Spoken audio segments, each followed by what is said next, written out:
In this example, we have a block sitting on a ramp that's also sitting on a scale. So we're going to draw the free body diagram for M1, the block on the ramp. So here's our dot that represents the box. We draw and label our long-range force, which is force of gravity.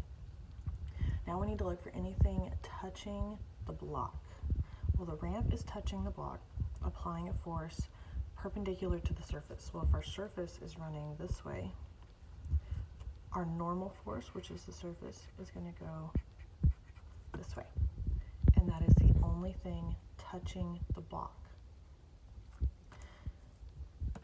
So our velocity is the direction the object is moving, which is actually going to be down and to the right. So in this case, it's in two directions.